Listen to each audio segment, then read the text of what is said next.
You can't fire the owner because Nope. he can't fire himself. Someone's head's going to roll, unfortunately, in this situation. And it's probably Stefanski and Barry. I saw on The Athletic. I don't think that's fair, by the way. Stefanski, that part.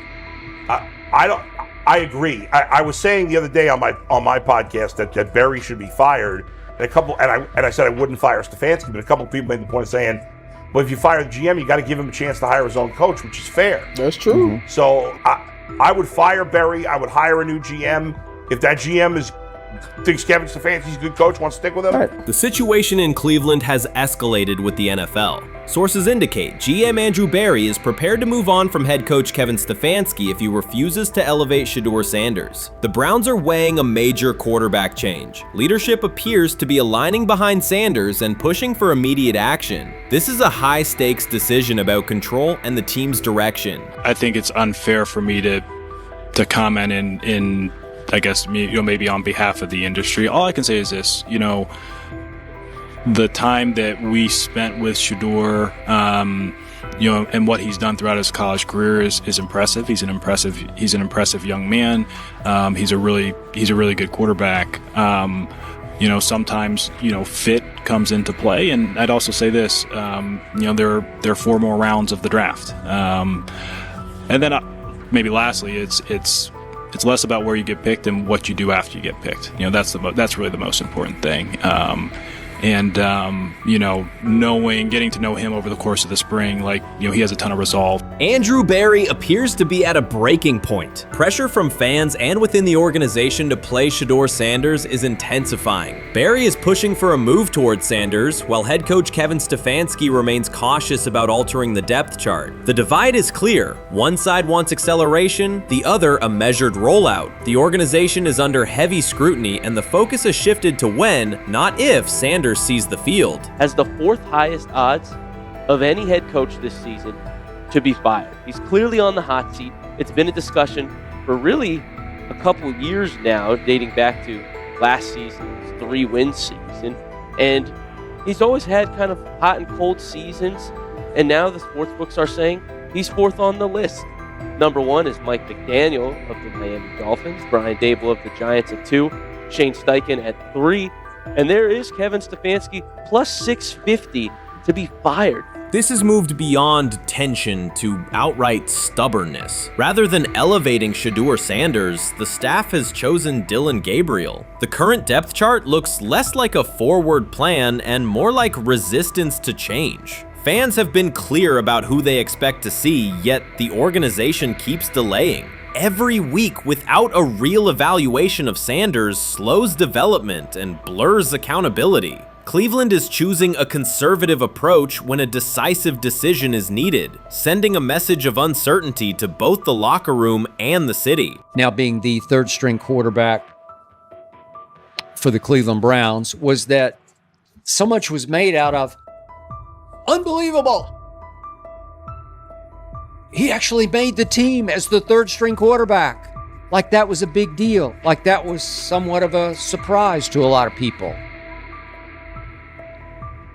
He should have been the first pick in the draft. Kevin Stefanski appears to be doubling down to validate his approach. Despite sustained demand from Browns fans to see Shedeur Sanders reflected in chants, merchandise, and constant discussion, he continues to keep Dillon Gabriel in front on the depth chart. The decision functions as an assertion of control rather than a response to momentum. Even with clear signals from the fan base, Stefanski is staying with Gabriel and delaying a full evaluation of Sanders. It is a deliberate choice to maintain his plan and pacing, not to accelerate change. Cleveland is prioritizing continuity over recalibration, keeping any transition to Sanders on hold. But yeah, I mean, the Browns are in a tough spot. They have wasted. You traded a ton of high draft capital to get Deshaun Watson. You've gotten nothing out of Deshaun Watson and missed an opportunity. Like, who knows who they would have drafted. Now, maybe they would have screwed up those picks and the Browns would still be in bad shape. Andrew Berry is likely frustrated watching Dillon Gabriel default to conservative throws while the offense stalls. From a football perspective, this appears to be the hill Kevin Stefanski is choosing to stand on. Keeping Gabriel ahead of Shedeur Sanders has limited the unit's explosiveness and prevented a full evaluation of a higher ceiling option. Drives end quickly, field position flips, and momentum is lost while Sanders remains on the sideline. Fan patience is wearing thin. We've got news. Got news. About my Cleveland Browns. We've got an oblique problem. Obliques are big deals, especially when it's your quarterback.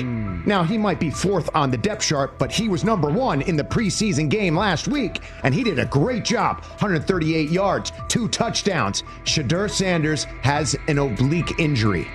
That is not good. I do not like this. I hate this because I want to see more reps for Shedeur Sanders. Shedeur Sanders, a projected breakout this season, has been sidelined unexpectedly. The Browns coaching staff confirmed an oblique injury significant enough to keep him out of all activity. No reps, no drills, no warm-ups. Concerns are rising about how this may affect his momentum and force adjustments to the team's plan. The focus now is his recovery timeline, the impact on his development, and the next steps for the quarterback depth chart. Browns rookie quarterback Shedeur Sanders injured his oblique during practice today, putting his status in doubt for Saturday's preseason game against the Eagles. He's the latest quarterback on Cleveland's roster who has dealt with a health issue, joining fellow rookie Dillon Gabriel and Kenny Pickett. Sanders, who is trying to fight his way up the Browns depth chart, started the preseason opener last week and threw to practice. So how concerning is this for Shedeur as he is trying to, again, make his way up the depth chart, be QB2, potentially QB1 in the future? Dillon Gabriel taking Shedeur Sanders' QB1 spot after Sanders suffers an oblique injury is more than a roster change. It signals the staff is choosing urgency over efficiency. You do not replace a quarterback operating near a 70% completion rate with one coming off a 32% outing unless the decision is driven by desperation or poor evaluation. That is not strategy, it is avoidable loss of production. The impact on accuracy, timing, and drive sustainability is clear, and the difference is apparent to anyone watching. Well, here's what we know. I mean, after practice, Kevin Stefanski, the head coach of the Cleveland Browns, was not available to the media, but I did talk to him on the field as the players were coming off, and he told me that Shedeur Sanders complained of oblique soreness during the warm-ups this morning. Shedeur Sanders' absence isn't just a gap in the lineup, it's a setback for the entire offense. He thrives under pressure and makes throws others won't attempt. When he's healthy, every pass has intent, every drive has rhythm, and opposing defenses know they're in for a long day. Replace him with Dillon Gabriel and the defense senses an opening. Corners press tighter, safeties cheat down, and linebackers blitz more aggressively because they don't expect the same timing, velocity, or accuracy. Yes. I mean, yeah, I'm a fan.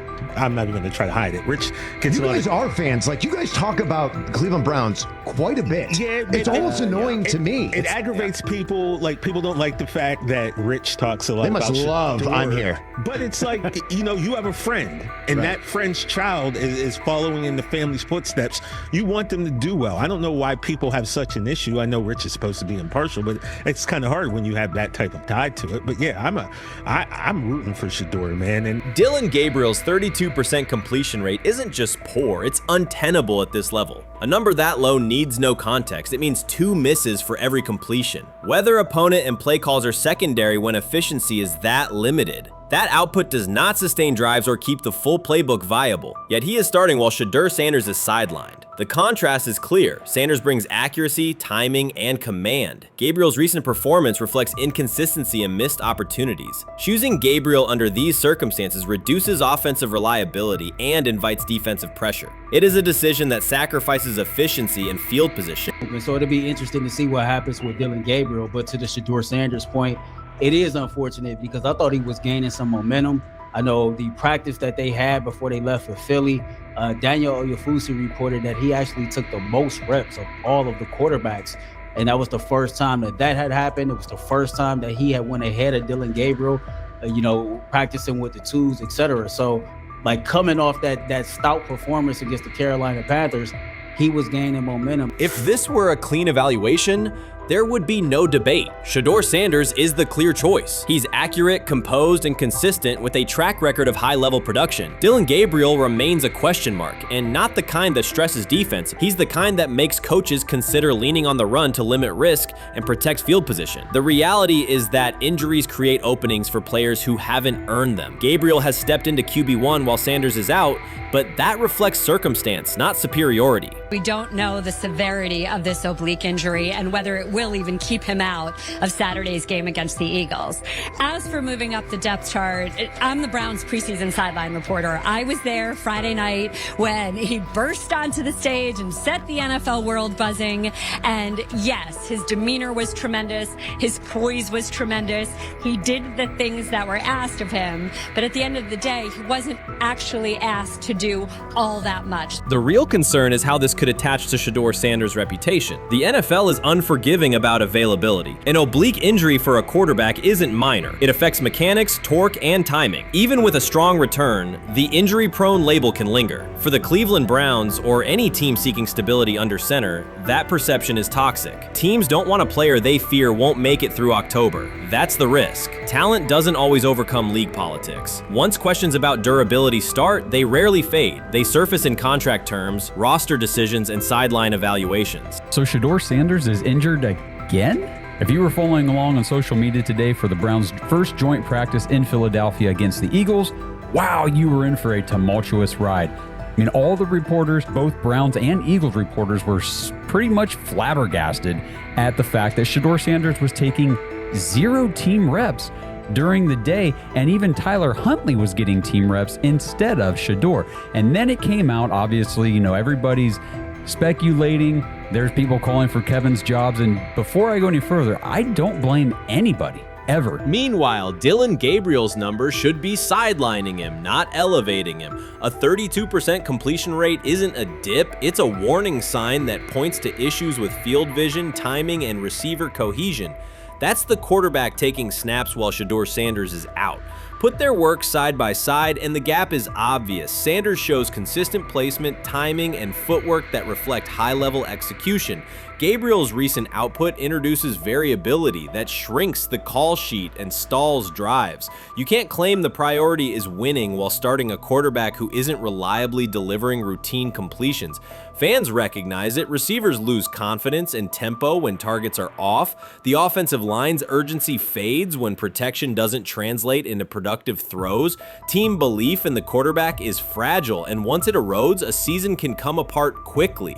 We could be looking at, 3/4 of Snoop and maybe 1/4 of Dillon Gabriel. Not really exciting for the fans. Of course, it would be nice to see what Dillon looks like. Did spend third-round capital on him. Gabriel and you're a rookie, is not going to be you on want to this get team. healed. You want the reps. You want to take these reps. So what do you do to prepare yourself and get ready? Because, man, when rookies get injured, it's like these reps are so valuable. Yeah, sets him back a lot. We do have some video here. Mike Garafolo had some video of Jalen Hurts kind of helping Shedeur use his cart to get off the field here. Shedeur Sanders changes the entire equation. His presence under center keeps defenses honest, keeps teammates engaged, and expands the coaching staff's options. You can call vertical shots, open the playbook, and control the game's tempo. Dillon Gabriel limits that. With him, the playbook narrows, drives stall, and the defense ends up on the field too long trying to compensate. The Cleveland Browns are not in a position to gamble at quarterback. This is a franchise with a difficult history at the position. With Gabriel, the issues are visible from the stands. A 32% completion rate won't jump to 60% with a few extra reps. If anything, it will decline as defenses present looks they would not risk against Shedeur. And that's the core issue. Shedeur Sanders at 80% is still a better quarterback than Dillon Gabriel at his best. That isn't exaggeration, it's the numbers. If Sanders is a 70% passer when healthy, even a drop to 60% keeps him well ahead of where Gabriel is now. Yet the team is rolling with the quarterback who isn't delivering routine completions. Every week Sanders is out, his hold on QB1 loosens. That's the hard truth. The longer Gabriel stays in the role, the more coaches cite continuity and chemistry to cover what's happening on the field. Every throw and every drive has to be a statement, not just to win, but to erase any notion that Gabriel is a legitimate alternative. In the NFL, QB1 isn't handed back because you used to be the best option. You have to take it.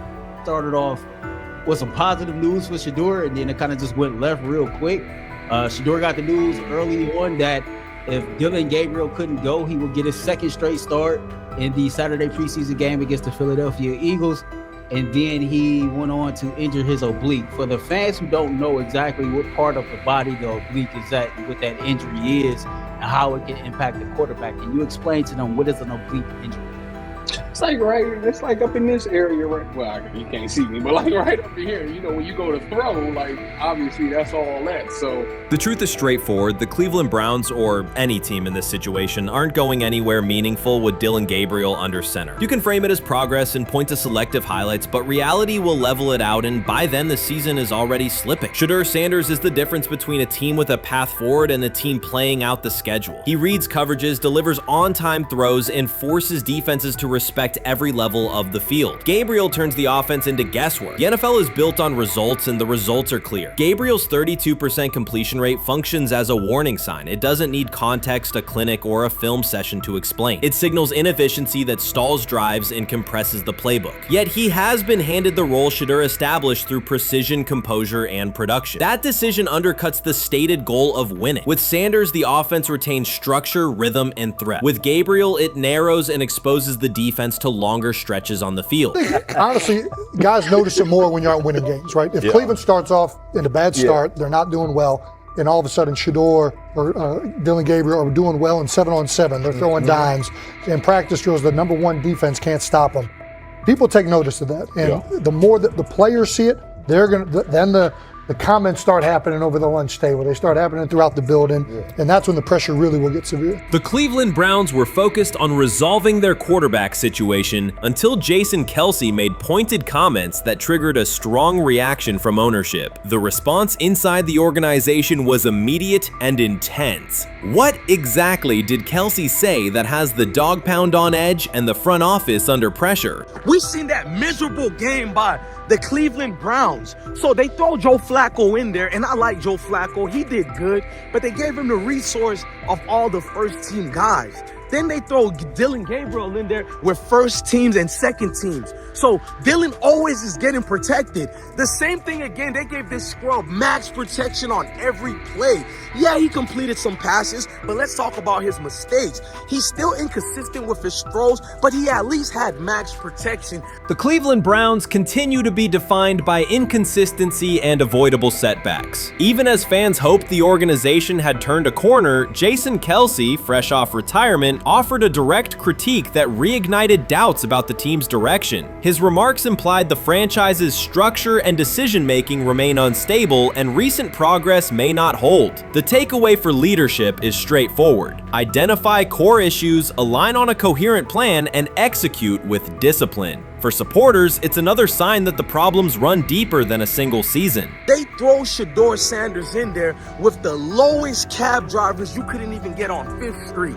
And I'm pissed off, bro, because the play calling was abysmal. Look, even if you don't like Shedeur didn't even get a chance to be trash.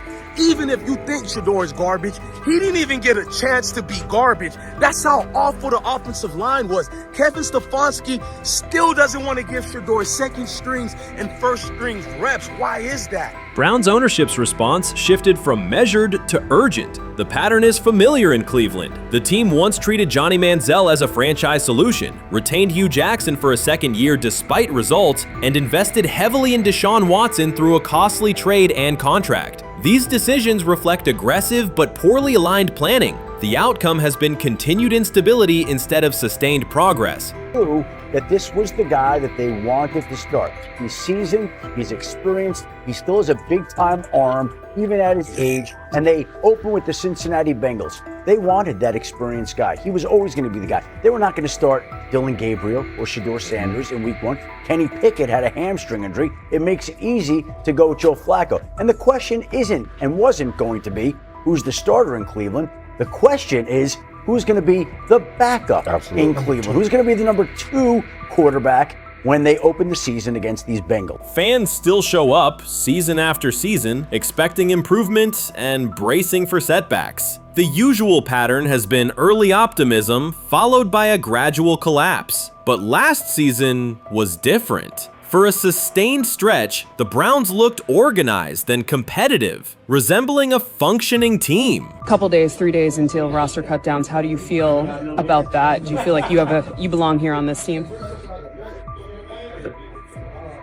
Obviously, I think overall as a player, I feel like I put in the work. I feel like everything I do, I try to do it to my best, and that's all I ask for. So I feel like everybody feels like, they should be on the team, and if you ask anybody on the team, would they feel like they belong, in their own eyes. So I feel like I do, but I'm my own player, I think about myself in a high regard. The front office entered the offseason confident. Kevin Stefanski was being praised, and the Dog Pound believed the team had made real progress. Then Jason Kelce delivered a pointed assessment that cut through the optimism. Fresh into retirement, the former Eagles All-Pro and Super Bowl champion said Cleveland still looks like a team patching over issues rather than building a durable contender. Kelce's view was direct. The Browns' structure is fragile, and the roster is too dependent on perfect health at quarterback. He argued the team is one injury away from losing continuity and sliding backward. Because Kelce has operated inside a stable, championship-level organization, his comments carried weight with players, media, and fans. The reaction was immediate. People took his critique seriously, not as outside noise, but as an informed evaluation of how a successful team should be built. Ownership also felt the impact. Jimmy Haslam's response shifted to urgency, a sign that leadership recognizes the stakes. The criticism arrives in the context of prior high-risk decisions, especially the fully guaranteed $230 million commitment tied to Deshaun Watson. Watson has missed time and shown inconsistency when available, and the contract has constrained flexibility. Kelce's remarks highlight why depth, alignment between the front office and coaching staff, and a clear contingency plan at quarterback are non-negotiable. The takeaway is straightforward. Cleveland must convert last season's progress into a stable framework, protect the quarterback, deepen critical positions, and establish a plan that survives injuries and short-term setbacks. Without that, the games that fueled optimism will remain temporary. If you're a betting man, who do you think starts for the Browns at quarterback? Okay, this is the situation. Kenny Pickett, they actually traded for him. Joe Flacco, no one's bringing Joe Flacco in the building thinking Joe Flacco's going to be the starter. If Joe Flacco is your starter, you got a problem. You have a huge problem. And if they were saying Shedeur was the starter as the 5th rounder, you got a real problem too, because he passed over all these guys in these reps in the offseason in shorts, in bikini shorts, Speedos and stuff. Like, no. That kind of stuff. So I'm not that surprised. When you put down a 3rd round pick on a quarterback, you do believe he has a certain skill set. Jason Kelce stated the obvious. Cleveland committed to a quarterback who hasn't played at an elite level in years, and Joe Flacco's playoff run didn't change the long-term outlook. Ownership appeared more upset that the criticism was public than by the substance of the critique. Many fans agreed. They've seen this pattern before. Rosters age, injuries are inevitable, and when a single contract dominates the cap, one setback at quarterback can undermine the entire season. Kelce's broader point was about structure. The Browns prioritized the high-cost, uncertain starter over depth and contingency. The late-season surge masked issues that remain: limited cap flexibility, thin depth at key positions, and an offense that lacks a credible Plan B. Fans recognize how quickly a strong defense can decline with injuries, and how an offense without redundancy stalls. The AFC North raises the stakes. Baltimore with Lamar Jackson sustains a top standard. Cincinnati with Joe Burrow returns to contention when healthy. Pittsburgh rarely slips below .500 under Mike Tomlin and wins with defense and consistency. In that environment, Cleveland can't rely on perfect health or peak form from one player. The path forward is clear. Diversify cap allocation, reinforce the offensive line and receiver depth, carry a legitimate backup plan at quarterback, and install a scheme that functions regardless of who is under center. Given what we saw yesterday with Shedeur Sanders, somebody on the Cleveland Browns is 100% getting fired, probably by the end of this year. The person who's probably going to end up getting fired is Kevin Stefanski, because I know that he didn't want Shedeur Sanders on the team. It was Andrew Berry who made that pick. You can't really go against your GM. Bad things happen in this situation. But Shedeur Sanders is not without fault for what we saw yesterday. This is the play that we saw yesterday that has the internet just exploding, where Shedeur Sanders took like a 24-yard sack. Half of the internet is saying that this is all Kevin Stefanski's fault. Cleveland showed progress last season, but the underlying concerns remain. Jason Kelce highlighted them directly. The Browns' long-term plan is fragile, cap-constrained, and overly dependent on perfect health at quarterback. His comments focused attention on structural issues, roster depth, continuity in coaching, and a sustainable offensive approach, rather than a single hot streak. That criticism resonated because it reflected what many around the league already see. Ownership's reaction underscored the sensitivity. Jimmy Haslam has presided over frequent coaching and quarterback changes, and external scrutiny carries weight when it comes from a respected veteran with championship experience. Kelce's remarks reinforce that last year's Joe Flacco stretch was a short-term solution, not a foundation. The team still needs a durable plan that can withstand injuries and inconsistency. The practical takeaway is clear: stabilize the system, diversify cap usage, and build depth at key positions so the offense functions regardless of who is under center. That includes a coherent development pathway for younger talent such as Shedeur Sanders, with defined practice reps, protection, and scheme alignment. Kelce didn't say anything outrageous. He articulated the gap between a brief surge and a credible long-term contender. I have the faith of a mustard seed. Right, because this is the greatest resurrection since Jesus the Christ. Right, like at some point, Joe Flacco was thinking about getting into TV. Yeah. Right, Joe Flacco didn't have a job, and then now you not only come back and start for the Cleveland Browns late in the 2023 season, but they came back around to you. You're now the day one starter for a franchise that just 2 years ago was in the playoffs. The Browns' quarterback situation remains unsettled. Deshaun Watson was expected to be the long-term answer, but injuries and inconsistent play have prevented him from reaching an elite level. When the team turned to Joe Flacco after Watson's season deteriorated, Flacco immediately lifted the offense and produced results that highlighted the gap between expectations and reality. That a 39-year-old late addition could outperform a $230 million starter was not just a short-term surprise, it raised fundamental questions about roster construction and evaluation. Quarterback depth has been fragile, and the late-season surge masked broader structural problems. Jason Kelce's remarks made that clear. Cleveland is vulnerable if the starter is unavailable, cap flexibility is limited, and the offensive plan lacks a stable contingency. His critique drew attention to leadership and planning as much as on-field performance. Jimmy Haslam's strong reaction reflects the pressure on ownership.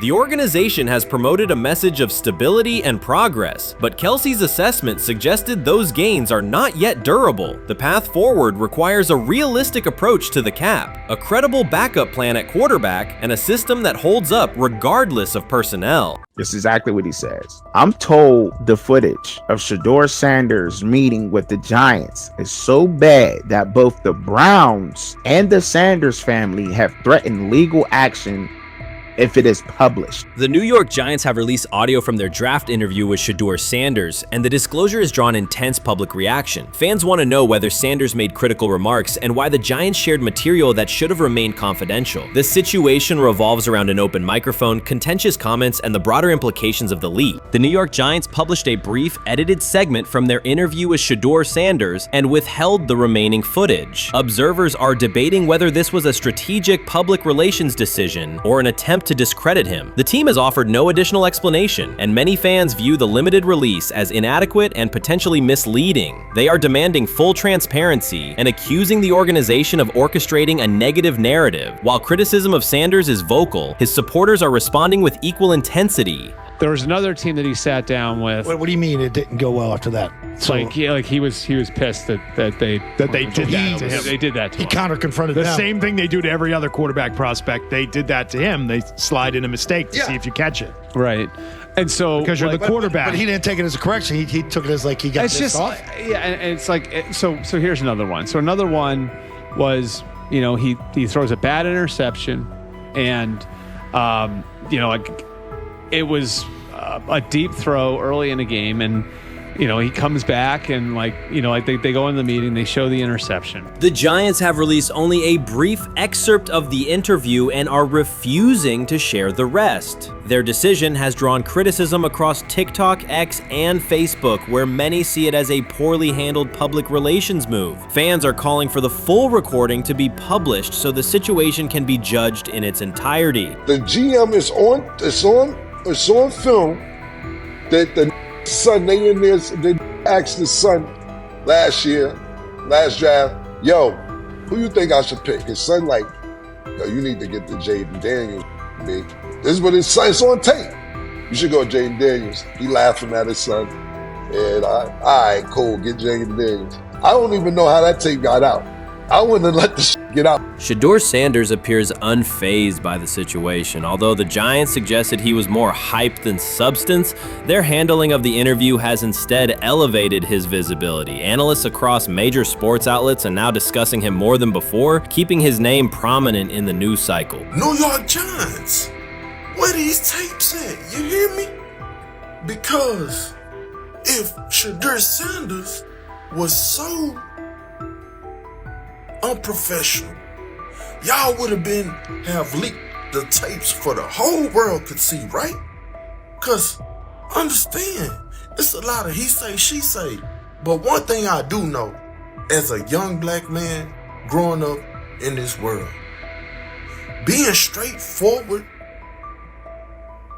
and not sugarcoat anything. The Giants' PR team appears to reject Sanders' family connection outright, a decision many view as unprofessional and lacking nuance. Internal discussions seem to have dismissed quarterbacks with prominent relatives as poor fits for the organization, revealing limited awareness of public perception. The response was swift. A single edited clip ignited widespread debate on social media, with fans asking why essential segments were held back and what the team might be hiding. Critics argue that if the full interview contains nothing damaging, the club should release it in its entirety. Online discussion intensified immediately and continues to gain momentum. What they do during the film and the combine and the meetings is teams will install mistakes intentionally planted in the install, and they want you to catch them. Shedeur didn't, and when a coach called him out, once again, it didn't sit well. It's like, bro, there's not many teams needing quarterbacks, especially since Pittsburgh appears to have a deal with Aaron Rodgers and Tennessee's getting Kale Moore. The Giants' decision to withhold the full interview has produced an unintended result. Instead of diminishing interest in Shedeur Sanders, it has intensified it. Media outlets and analysts are now examining every on-field rep, press comment, and public appearance as evidence of how he conducts himself under scrutiny. Each throw, adjustment, and answer is tracked and evaluated against league standards, reinforcing the view that he remains composed and professional. Many fans contend that the organization has misrepresented Sanders and suggest the issue may stem from the Giants' view of his father, Deion Sanders.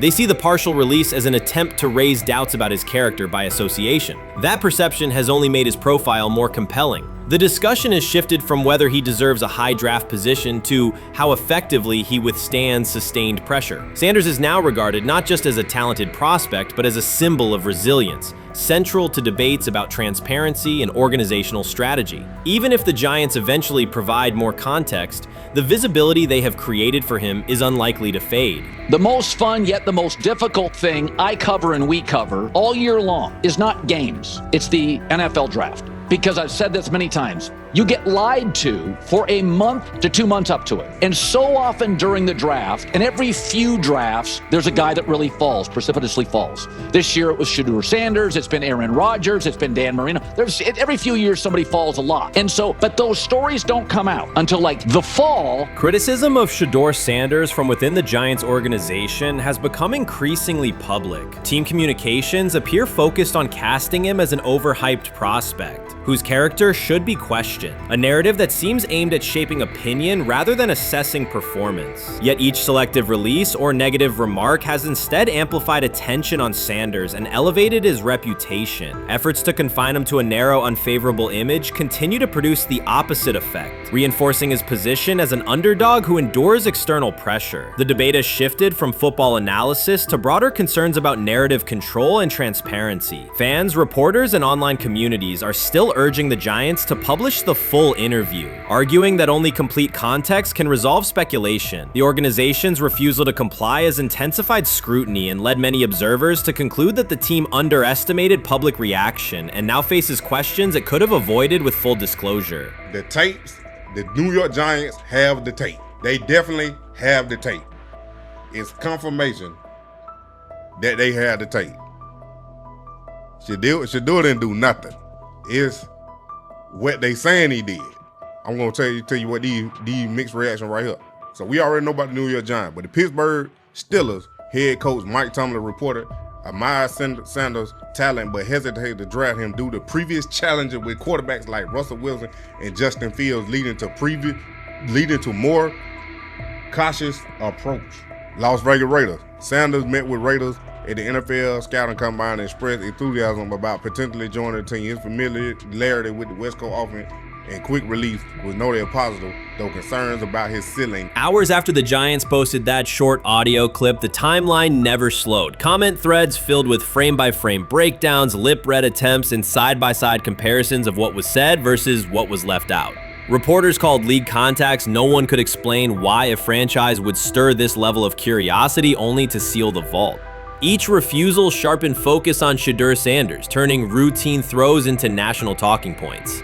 Analysts kept circling back to the same note. His cadence at the line looks unchanged, steady against the noise. Hashtags demanding the full interview, trend drop, and trend again.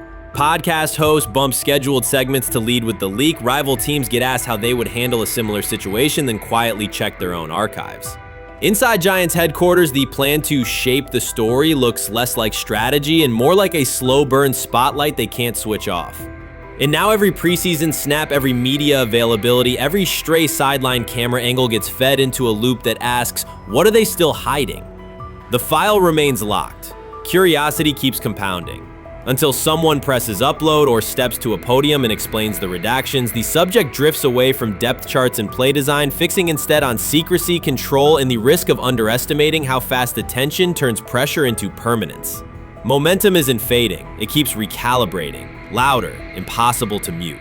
Many observers declared Deion Sanders was finished. They argued that his public style attracted unnecessary attention, that his health had deteriorated too far, and that his coaching career was approaching an abrupt conclusion. They misread his resolve. When speculation intensified, Sanders did not schedule a press conference or issue a formal statement. Instead, he released a short video recorded at his Texas home, walking alongside recording artist Lil Wayne. The footage established two facts. Although Sanders still walks with a limp, he remains active, and he intends to return to the sideline. Reports from USA Today and ESPN confirm that Sanders had temporarily left Colorado to recover from a significant, undisclosed medical condition. He lost 14 pounds and missed several summer practices, leading to widespread debate about his future. Unofficial sources suggested complications related to previous blood clot issues, but no official diagnosis was provided. Throughout Sanders' absence, numerous media outlets framed his situation in crisis language, frequently questioning whether he would coach again. By comparison, when coaches such as Lincoln Riley paused their duties for health or family reasons, coverage emphasized understanding and patience, an imbalance that reflects a common difference in how high-profile black coaches are treated. Sanders' silence was not a retreat, it was a period of recovery. During rehabilitation, he relied on family, faith, and trusted colleagues, yet stayed connected to his program through brief online updates. The video with Lil Wayne demonstrated that he retained strong support from influential friends, countering narratives that portrayed him as isolated or on the verge of retirement. The visual evidence showed that his setback is temporary, and that he remains determined to lead Colorado into the forthcoming season. Since accepting the Colorado position, Sanders has dramatically elevated the program's national standing. He first drew national attention to Jackson State and the broader HBCU football landscape, then moved to Boulder and transformed a one-win team into a central storyline in college athletics. His approach, combining hip-hop culture, direct communication, and open expressions of faith, has challenged conventional expectations for head coach behavior. Each step forward has been met with heightened scrutiny. His time at Jackson State was labeled a publicity stunt, his departure for Colorado was framed as abandoning HBCU culture, and his social media presence has been cast as distraction from traditional coaching responsibility. Critics often magnify Sanders' missteps and question his motives, while comparable actions by other coaches receive neutral or sympathetic coverage. Showings of enthusiasm from Brett Favre and disciplinary intensity from Nick Saban are celebrated as competitive passion, yet Sanders' displays of of confidence are frequently labeled arrogance. The discrepancy illustrates deeper biases rather than differences in performance. Sanders' success challenges entrenched expectations of how a college football leader should look, speak, and act, especially a black coach who refuses to downplay his identity. During his convalescence, Sanders maintained close communication with his staff and athletes, reinforcing the standards he had established: discipline, accountability, and belief. The program's daily messaging continued to emphasize preparation and resilience, signaling that Sanders' influence persists even when he is away from campus. Athletes echoed his mantras during workouts, confirming that his leadership extends beyond physical presence. Sanders acknowledges the seriousness of his medical challenge, but has refused to let it define him. He has publicly discussed leaning on scripture and prayer, explaining that his purpose as a mentor, father, and coach extends beyond personal adversity. In that context, the video of him walking in the Texas sun was less a strategic media effort than a straightforward demonstration of continued commitment to his team and mission. Colorado still requires Sanders' vision. Prior to his arrival, attendance was low, national media attention was minimal, and recruiting momentum had stalled. Sanders' leadership brought renewed energy, authentic identity, and higher standards of accountability. Players who previously lacked representation in college football leadership found a coach who shares, affirms, and elevates their cultural background. Sanders supplements conventional coaching priorities, scheme, fundamentals, and execution with empowerment initiatives that cultivate self-confidence and authenticity. As preseason camp approaches, Sanders intends to resume full involvement, even if medical recovery remains ongoing. His presence is expected to restore on-site leadership, stabilize the locker room, and direct media coverage toward on-field progress. For Sanders, the objective extends beyond compiling wins and includes completing a cultural transformation that expands how success and leadership are defined in modern college football. Those who predict his decline overlook the underlying traits, faith, perseverance, and purpose that have supported Sanders throughout his career. Doubts, rumors, and disproportionate scrutiny have followed him from playing days into coaching, and he has consistently responded with results. His current health setback is another obstacle, not a conclusion. The broader initiative he leads, centered on authenticity, opportunity, and high standards, continues. When Sanders returns to the sideline, it will mark the next stage of a movement he has guided from Jackson State to Boulder. The recent period of quiet has been strategic rather than passive. Instead of defending himself in daily briefings, Sanders focused on rehabilitation, remote program oversight, and family support. Each brief social media message reinforced a consistent theme: faith and preparation. He has articulated gratitude for medical professionals and has reiterated that his mission at Colorado is unfinished. His public references to scripture have been direct but measured, aligning with his long-standing practice of integrating faith into leadership. By walking through his ranch with Lil Wayne, Sanders signaled continuity. The clip underscored that influential supporters remain engaged, that Sanders' broader network values his vision, and that he remains capable of navigating physical challenges. The visible limp was not evidence of imminent retirement. Rather, it documented the reality of ongoing recovery and the resilience with which he approaches each obstacle. Colorado's athletic administration and football staff continue to affirm Sanders' program direction. Recruitment communications cite his established record in fostering cultural relevance and national exposure. Prospective athletes respond to a coach who presents a transparent path to development, both on and off the field. Current players refer to Sanders' coaching points with clarity, citing specific drills and expectations that remain unchanged during his absence. These indicators demonstrate that the core structures Sanders implemented are functioning and that his return will be an amplification, not a restart. Criticism regarding Sanders' public persona often conflates media style with coaching substance. Analysis from opponents suggests that social media engagement dilutes football preparation, yet Sanders' staffs emphasize time management and delegation. Defensive and offensive coordinators handle in-game adjustments, while Sanders directs overall culture, recruitment, and leadership. He has articulated that visibility serves to amplify program accomplishments and enhance player opportunities, not replace strategic football planning. Some commentary has attempted to reframe Sanders' health issue as evidence that his coaching model is unsustainable. The argument ignores the documented health challenges faced by numerous coaches across levels of competition. For example, college coaches recovering from heart procedures or joint replacements have returned to successful seasons after appropriate medical clearance. Sanders' case follows a comparable trajectory factors. Medical complications require temporary separation, structured rehabilitation is prioritized, and a managed return is planned. Institutional medical protocols at Colorado dictate clearance requirements. Sanders will meet those before resuming full sideline duties. Colorado's players have expressed public confidence in Sanders' eventual return, citing regular virtual check-ins and continued accountability. Several athletes noted that positional meetings included recorded messages from Sanders reinforcing tactical goals and personal discipline. These details confirm that Sanders has remained actively engaged, albeit remotely, and that team culture remains aligned with his principles. Looking ahead, Colorado's schedule will attract national attention, both for on-field competitiveness and the storyline of Sanders' comeback. Analysts will evaluate how quickly he reestablishes day-to-day rhythm and whether his physical limitations influence practice oversight. Internal planning accommodates gradual escalation of responsibilities, with medical staff and strength and conditioning personnel contributing to phase reintegration. The broader significance of Sanders' return extends beyond Colorado. His visibility continues to challenge prevailing narratives about leadership styles and pathways in college athletics. By prioritizing authenticity, open articulation of faith, and cultural expression, Sanders offers a contrasting template to more conventional models. His eventual recovery and sideline presence will reinforce the argument that diverse leadership profiles can succeed in elite collegiate competition. In summary, rumors of Deion Sanders' coaching demise were premature. Verified reports confirm a substantial but temporary medical setback. He used the time away to focus on health, sustain program engagement, and rely on a support system anchored in family, friends, and faith. His recent public appearance demonstrated active recovery and reaffirmed his intention to resume leadership in Boulder. The forthcoming season will test Colorado on the field, but it will also underscore the durability of Sanders' vision, one that combines competitive ambition with cultural resonance. Observers who continue to question his longevity overlook the resilience and purpose that have defined his career. Sanders' return is imminent, and the movement he leads remains intact. So before your final year at Miami, there's a lot of conversations revolved around Shedeur Sanders.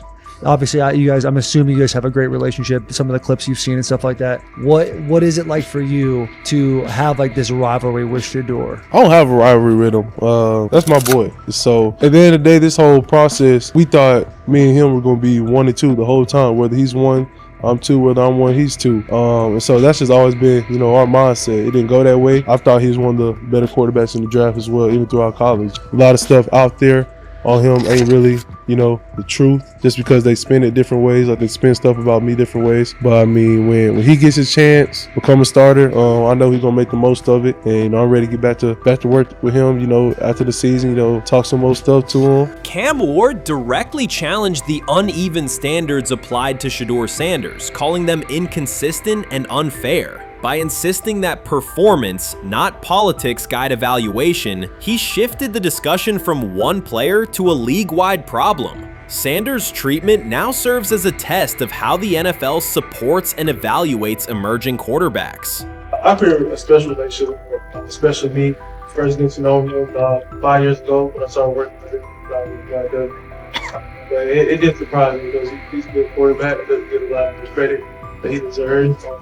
Especially the plays that he made in Colorado. A lot of quarterbacks in the country are making those plays. So when he gets this opportunity, I'm pretty sure he'll have it soon today.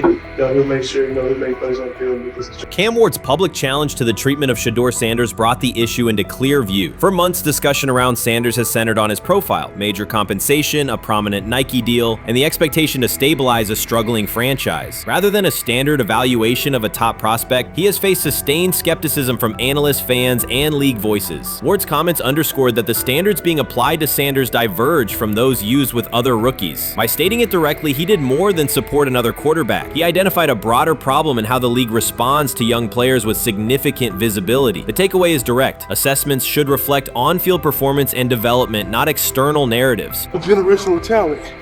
I'm gonna prove him right. I'm gonna prove him right. Don't worry. Oh my gosh. An article came out today. I'm generational. So I guess it's article versus article. I like that you think that, man. But we all know the truth. What? Trav gonna be first? You generational, I'm legendary. That's cool. We can be legendary. Legendary, get their ass. We'll start going in like 5 minutes. Shedeur Sanders entered the league with more than a playbook. He brought a public brand, a family legacy, and expectations unusual for a first-year quarterback. Before his first regular season throw, he was already positioned at the center of attention. Rather than assess him on that reality and his on-field ability, many voices reduced him to marketing, treating visibility as proof of hype instead of performance. Cam Ward pushed back on that framing. His point was simple: judge Sanders by the same criteria applied to other rookies. With Sanders' resume, production, leadership, and composure, most first-year quarterbacks would be discussed as long-term cornerstones. The evaluation should be consistent, focused on development and results, not perception. This is the process with Shedeur, who I know is a buddy of yours, and how do you think both of you guys will end up doing in the league? I think we'll both end up being one of the best quarterbacks in the league. I just think the work that me and him are willing to put in, the relationship we have to constantly compete each and every day, to better our craft, for ourselves. I just think it's gonna end up paying off for us in the long run. Do you guys kid each other about who's going first, and how much does that matter to you?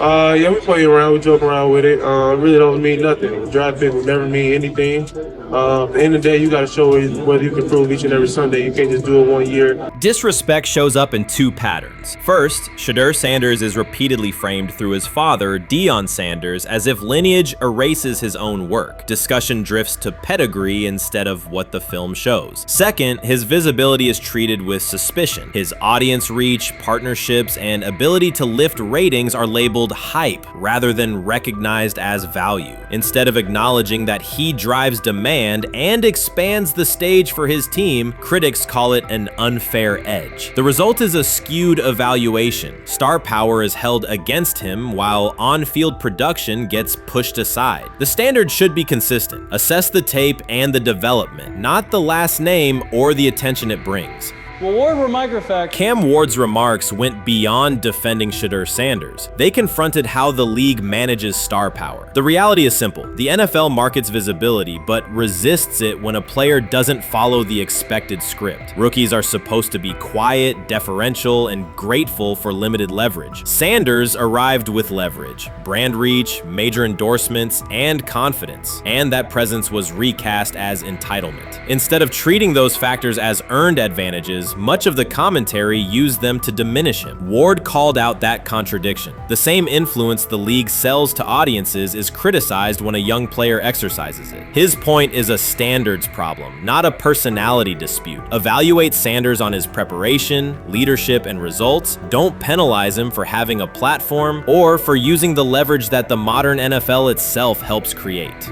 Now it sounds like the Cleveland Browns are going to all but imprison Shedeur Sanders in the football sense of a very talented rookie quarterback who obviously needs reps, who needs an opportunity, and who now, barring some miraculous luck, will not get the opportunity to play in a single real game. I'm sure many around the NFL are celebrating as we speak.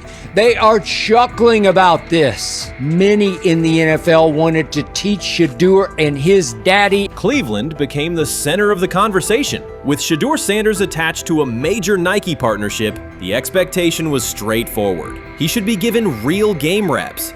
The Browns instead leaned on Joe Flacco as the default choice, treating stability as the safer path while sidelining a quarterback with clear cultural and commercial pull. Each week Sanders didn't see the field, scrutiny grew. Commentary questioned the value of his contract environment and relevance, and fan debate shifted from development to doubt. That wasn't measured evaluation. It was a delay framed as prudence that eroded confidence in the process. Cam Ward reset the terms of the debate. He pointed to an uneven standard. When veterans or other young players secure significant endorsements, it's considered smart business. When Sanders does it at scale, it's recast as ego or hype. Even the scope of his off-field agreements became ammunition against him rather than evidence of market demand. Ward's position is simple. Use one standard. Assess Sanders on preparation, decision-making, and progression, not on discomfort with his platform. Treat visibility as an asset, not a disqualifier. The issue isn't attitude or branding, it's the consistency of the evaluation. Ward called it directly. The treatment has been unequal, and it should be corrected by aligning opportunity with performance criteria. Fans need to recognize there's not a team in the league he'd start for. Not one. That's not ridiculous. That's not unfair. That's not a vast conspiracy. Shedeur Sanders fans are Angel Reese fans. They're just fair weather fans who don't really give a fuck about the sport. Most of them are just Dion fucking groupies that followed him when he went to fucking Colorado, just like Angel Reese's fans had never watched basketball prior to her playing at LSU, and they followed her to the WNBA and don't know shit about the sport. That's it. Now Dion fucking groupies are running around acting like, oh, this is payback to his dad. The timing is pivotal. Shedeur Sanders isn't trying to blend into the league's background. He's shaping the agenda. He drives debate segments, fuels short-form highlights, and moves merchandise at a pace most rookies never approach. By the metrics that define modern attention, he is the draw. Yet, a segment of observers continues to undercut him, not because of shortcomings on tape, but because of discomfort with how prominent he already is. Cam Ward put words to what many could see. Coverage around Sanders has been filtered through reaction to his visibility, rather than a clear read of his performance and growth. The market has already weighed in. Demand is real, not manufactured. Nike's record-level rookie endorsement aligned with that reality, signaling long-term value and cultural reach. This exposes a core contradiction. The NFL depends on star power to sell tickets, fill stadiums, and boost ratings, but it resists stars who set terms on their own. Visibility is celebrated until a player exercises it. The fix is straightforward. Apply one standard. Evaluate Sanders on preparation, decision-making, and results, and treat his platform as the asset it is. If the league benefits from his presence, its evaluation practices should reflect that same reality, consistently and without penalty for scale. Shedeur Sanders does not depend on league promotion. He established his platform before the NFL and continues to expand it on his own terms. That autonomy challenges the status quo. Cam Ward's support was more than a defense of a teammate. It was a warning that if the league holds to outdated expectations, it risks falling behind the very players who drive audience attention and revenue. Claims that Sanders lacks real popularity ignore measurable facts. A large, active following, consistent merchandise demand, and sustained coverage across major outlets. Doubts about his standing as a quarterback overlook his college production and growth indicators. The pattern is familiar. Efforts to minimize him increase his reach. Each skeptical headline widens the spotlight, and each dismissive take creates more engagement. You cannot reduce a player built for visibility by arguing he should be less visible. The practical outcome is the opposite. Scrutiny becomes signal. Sanders is not merely enduring criticism, he is turning it into momentum, converting attention into leverage on and off the field. I'm about to unleash about Shedeur Sanders. I just watched what happened to Shedeur Sanders in the Cleveland Browns' third and final preseason game. And I'm outraged, I'm sickened, and I'm saddened. By the way, Shedeur continues to be treated in the National Football League now by those sorry-ass Browns and sorry-ass Kevin Stefanski. The Cleveland Browns are once again mishandling a promising quarterback. Skip Bayless criticized the organization for failing to develop Shedeur Sanders and for misusing his skill set. He argued that the team's decisions are undermining Sanders' progress and turning a major investment into a cautionary example. Bayless pointed to inconsistent usage, questionable play calling, and a lack of clear direction as key issues limiting Sanders. He said the Browns need a defined development plan and stronger support if they expect Sanders to succeed. Skip Bayless delivered a direct, critical assessment this week. After seeing Shedeur Sanders in a Browns uniform, he argued that Cleveland is mishandling the quarterback and undermining his development. Bayless said the team's approach shows poor planning and inadequate support around Sanders. He dismissed excuses about strategy and emphasized the need for better coaching, deployment, and protection. In his view, the Browns are setting themselves up for problems before the season begins unless they establish a clear plan for Sanders. Given the team's recent decisions, his reaction is understandable. Cleveland has a history of inconsistent quarterback development. Shedeur Sanders is a premium prospect, the son of a Hall of Famer, a proven college performer, and a widely recognized figure. The organization should prioritize his reps, protection, and a clear development plan, not place him behind Dillon Gabriel as if he were a secondary option. But I'm going to answer this question by saying Shedeur Sanders, and I'm going to tell you why. I think he's being set up to fail. That's right, I'm going to say it. Okay. Here we are on national television, right? There's been 11 practices, if I remember correctly. He's been starting against, he's been playing against the third unit. He's fourth on the depth chart. And then suddenly you throw him into the start line, and he hasn't had any reps for the first team at all. Think about that. So you're just going to throw him to the wolves like that, huh? I mean, you know, if he had first team snaps in practice. Yet here we are. Cleveland has one of the most publicized prospects and is handling him like a depth piece. The broader issue is the franchise's long record of quarterback instability and inconsistent development. That history colors every move they make. When the Browns draft a quarterback, fans don't anticipate a long-term answer. They brace for another reset. Shedeur Sanders should be treated as a priority, not as an afterthought behind Dillon Gabriel. Let's give him a chance. Let's give him a chance with the play calling. You know you have an offensive line that isn't playing that well. So what do? Why not just play the short game so he can get the ball out of his hands very fast to run a competent goddamn offense? Outside of that, Shedeur has to be better in understanding that the offensive line that you're working with right now is not adequate.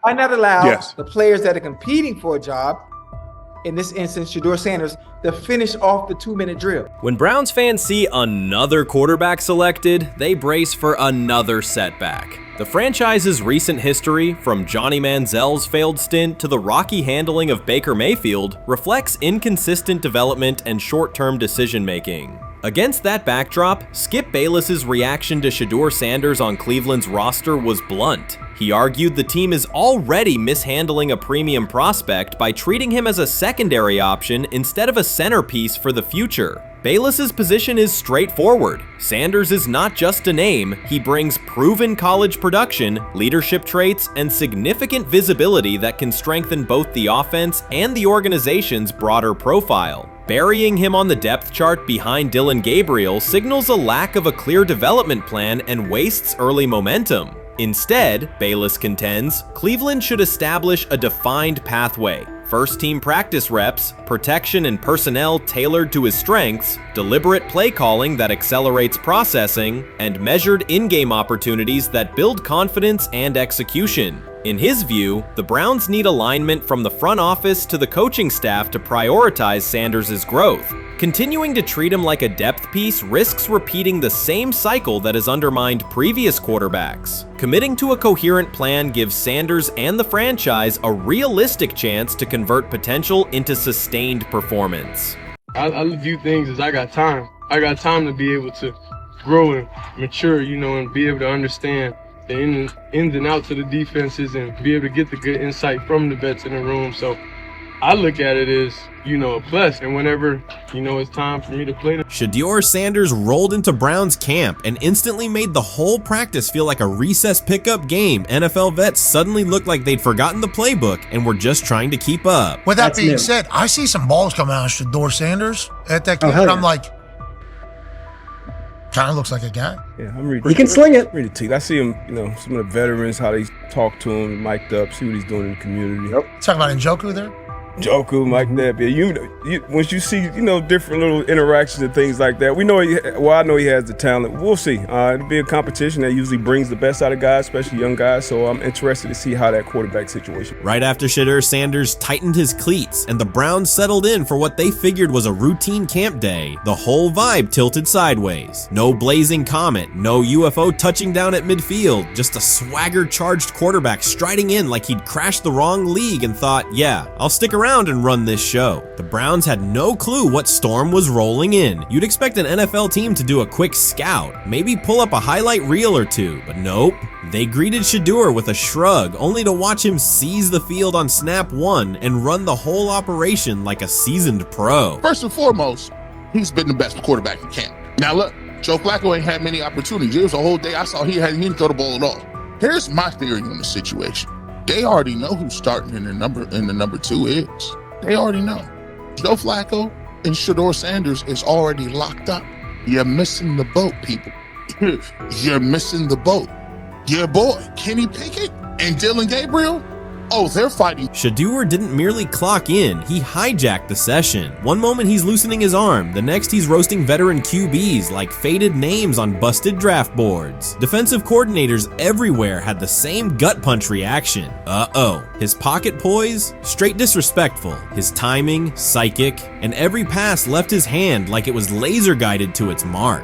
While Shedeur Sanders was slicing up routes, the Browns' secondary looked less like an NFL backfield and more like a gaggle of dads sprinting through a Saturday fun run. Big on enthusiasm, short on closing speed. Coaches fought the urge to slam the emergency horn. Players traded wide-eyed, "Are we serious?" stares, and someone even double-checked that a hidden camera crew wasn't about to pop out of the tunnel. But nope, this was pure Shedeur, half cold-blooded surgeon, half highlight factory. He wasn't dropping a casual "I'm here," he was crafting a masterclass. From the first rep, the tempo changed. Shedeur Sanders accepted the snap with steady footwork, diagnosed the Browns' single high shell, and delivered a tight window seam route that forced the free safety to recover late. Throughout the period, he manipulated leverage with quick shoulder fakes, moved through full field progressions, and released on time from a balanced base, consistently putting the ball on his receiver's upfield shoulder. Cleveland's coverage struggled on multiple fronts. Safeties hesitated between deep half responsibilities and underneath support, creating voids at 15 to 20 yards. Cornerbacks and off-man were caught in trail position when Sanders used rhythm throws on 3-step drops, while those who tried press technique had their inside hand neutralized by his receivers' outside releases. Linebackers widened to match shallow crossers, leaving the middle hook unguarded for pivot routes and option digs. One corner attempted a line of scrimmage jam. Sanders immediately adjusted the route to a back shoulder fade, releasing the ball before the break and rendering the press ineffective. Over the session, he showcased pocket discipline, reclimbing to maintain throwing lanes rather than drifting, and finished with a series of anticipatory throws against cover 2 cloud, fitting vertical outs between the flat and deep half defenders. Sanders' combination of rapid post-snap processing, precise ball placement, and pocket efficiency exposed coverage mismatches at every level and highlighted communication gaps in the Browns secondary. By mid-session, the Browns defensive staff clearly recognized their calls were outmatched. Every adjustment, a roll to cover 6, a simulated pressure, a late rotate to 2 high, was neutralized once Shedeur Sanders confirmed the post-snap picture. Routes that had taken weeks to script were beaten by timing and location. Comeback set at 12 yards broke open before the corner's transition. Slot seam outs dotted the void between the flat and deep half defender, and boundary receivers beat press with quick hand techniques, receiving the ball before the trail man could recover. Sanders' command was methodical. He used cadence to freeze plug blitzes, re-ID'd the mic when linebackers sugared the A-gaps, and maintained a firm base so he could reset and fire without resetting his feet. His receivers benefited from that rhythm. Top of the stem, eyes back, ball delivered on their upfield shoulder, allowing immediate transition to YAC. The Browns front tried a late stunt to compress the pocket. Sanders climbed 2 steps, re-spotted the shallow crosser, and delivered in stride, turning a potential sack into a 20-yard gain. What stood out most was how little ramp-up Sanders needed. From his first series, he processed full-field concepts at tempo, cycling through progression reads without hitching. The poise under interior pressure, consistency in ball placement, and ability to manipulate zone defenders left the Browns' coordinated disguise packages ineffective and forced them into static coverage by the end of the period.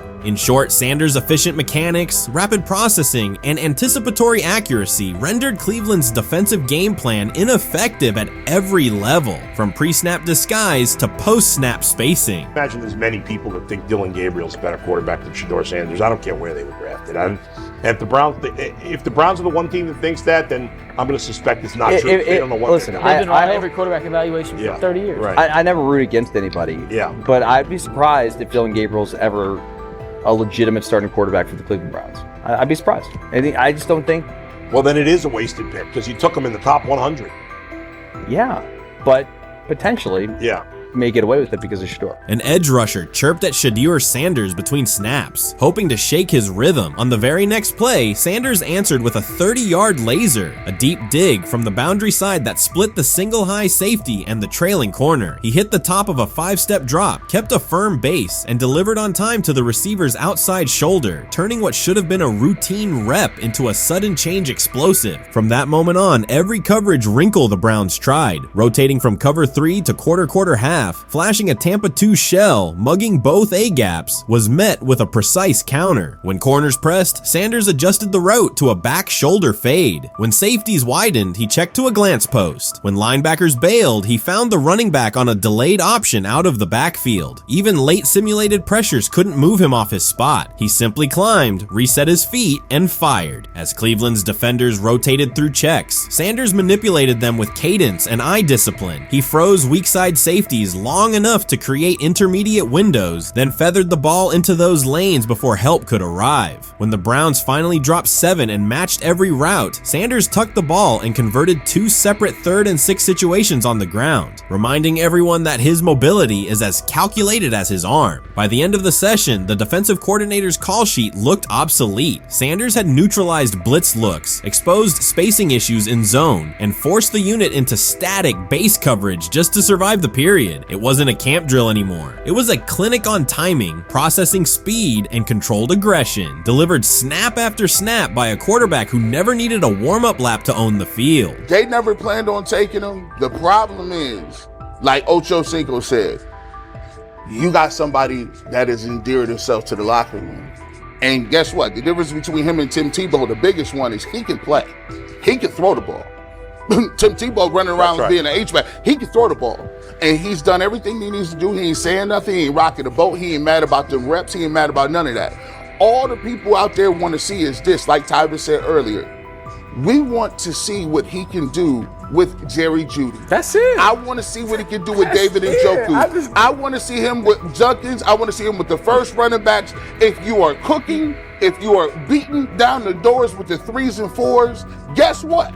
You deserve more. From the first team period on, Cleveland's secondary looked a step slow. A deep third safety hesitated on a post-snap rotation, leaving Shedeur Sanders free to climb the pocket and fire a 22-yard out that arrived before the defender could plant and drive. The supporting cast around him, players fighting for roster spots, not Pro Bowl invites, benefited from his command. Sanders used tempo to control the defensive front, altered protections at the line, and located throwing lanes so quickly that one receiver didn't register the catch until he crossed the goal line. As the Browns tried new personnel groups, coverage busts multiplied. Starters slipped out for hamstring stretches while rookies rotated in, only to find the ball arriving on their blind side before they'd completed a midpoint squeeze. On a later 3rd and long, Cleveland finally closed the interior rush lanes, compressing the pocket with 3 defenders. Sanders pivoted through the traffic, stepped into a narrow escape window, and, without resetting his shoulders, whipped a no-look pass to the boundary curl for a fresh set of downs. The throw turned a potential sack into an explosive play and left the coaching staff scrambling for answers. The people who are fascinated by Shedeur for whatever reason, whether it's his play, I guess, last year was kind of fun. If you're just like a guy who grew up like loving Deion Sanders and passed that love on down to your kids, I can see why you're like that. The one thing I will give them is you're looking at this quarterback room. If you're a fan of Shedeur and say, why can't he go beat Dylan Gabriel or Joe Flacco or Kenny Pickett? So I do understand that part of it, right? Because why not? Why couldn't he be the Brown starter in October or November? That looks like a quarterback room where everyone will get a chance to start. He lied to us all when he said that this was going to be an open competition, a 4-man open competition when it comes to the QB situation up there in Cleveland, in which, from the looks of it, all we've seen it be was a 3-man race. The only people that has been getting reps in with the first team or with the veterans are Joe Flacco, Kenny Pickett, and Dylan Gabriel. We've never seen my boy Shedeur Sanders get a chance to get in. Even with him doing the things that he has been doing up there, he has yet to get in with the... Shedeur Sanders was caught off guard by Coach Kevin Stefanski's recent remarks, which have sparked talk of bringing in another starting quarterback. Commentators are debating whether Stefanski's comments reflect eroding confidence in Sanders or a brief lapse in judgment, but the rookie now faces intensified scrutiny over his role. The Browns, we got an analyst that says that Shedeur Sanders should have some kind of a ban. banishment of some kind? Come again? Say what? For what? And we've got, this would be more troubling. If I'm a Browns fan, and this is where we're going to start, potential dissension in the ranks of the front office and the coach. And over what? Quarterback. When a program's headline quarterback suddenly becomes the subject of sideline murmurs and quiet searches for replacements, the situation is unmistakable. It's a breach of trust. Shedeur Sanders, the passer who put Colorado back in national conversations with his production and profile, has just received a clear message that his job security is in question. Coach Kevin, the assistant previously considered to be in Sanders' corner, made remarks that ignited speculation about changing quarterbacks. Fans, analysts, and even Deion Sanders are now reassessing the team's unity and its true plan for the position. The comment was no accident. It was a deliberate signal that the staff may soon elevate a backup. For perspective, Shedeur Sanders did not step into ideal conditions last season. He was sacked so often that Colorado could have dedicated a locker to every opposing edge rusher who reached him. Could I possibly go to bat for Kevin Stefanski as a great head coach? No, I couldn't. Could you go to bat against him, saying he's a horrible head coach? No, I can't. I think that's why we fall in the middle. I think that's why in a lot of these discussions, and that's why a lot of the rankings, you see him right now in that 15 to 20 range, somewhere in that middle pack of NFL head coaches. I've said earlier, Kevin Stefanski has already been given more head coaches than any coach I've ever seen in Cleveland. Starting with the decision to move on from Baker and him clearly still having another level to get to in Tampa. Last season, Shedeur Sanders often had to operate behind an offensive line that provided minimal protection, yet he still delivered precise throws and critical drives. At times, he seemed to be carrying a struggling roster almost on his own. Despite the constant pressure, he never complained, never threatened to transfer, and never acted entitled. He remained with Colorado because he trusted the program, trusted his father, and believed in the team's larger mission. That loyalty is why Coach Kevin Stefanski's recent statement that the quarterback competition is wide open struck so sharply. The remark implies that Sanders' starting role is insecure, as though the player who absorbed countless hits while holding the offense together is simply another name competing with walk-ons and first-year athletes who are still learning the cadence. This goes beyond ordinary coach language about fostering competition. It introduces genuine uncertainty about the staff's confidence in Sanders and invites speculation that Colorado is actively assessing outside options through the transfer portal. By characterizing the position as vacant, Stefanski has planted seeds of doubt that could quickly evolve into rumors and undermine the stability of the locker room. I'm sorry, but when it comes to quarterback, I'm gonna defer to my head coach, generally speaking, especially one with Stefanski's track record and how he's viewed across the league. So this is interesting because it tells you Kevin Stefanski's not a Shedeur Sanders guy. And it also tells us who made these picks. Exactly.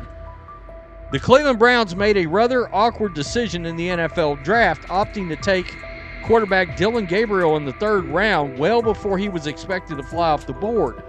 Then 2 rounds later, the Browns took fellow quarterback Shedeur Sanders.